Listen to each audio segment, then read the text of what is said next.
So guys, for the first method, you're going to head over to search and type in settings. Click on it. And then once you're on this, you're going to click on network and internet.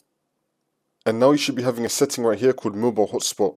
I don't have it on my computer, but in your case, once you find Mobile Hotspot, you want to click on that setting. Just double check that you actually have it turned on. And if you do already have it turned on, then you're going to turn it off and then turn it back on again. And now for the second method, you're going to head over to search and type in troubleshoot settings. Click on it. And then once you're on this, you're going to click on other troubleshooters. And now you're going to find network and internet. Click on run. And then once this comes up, if it detects any problems, it will try to fix it for you. And now for the next method, you're going to head over to search and type in services. Click on it. And then once you're on this, you're going to click on any service one time and then click on I on your keyboard. You're going to find internet connection sharing ICS. Double click on it.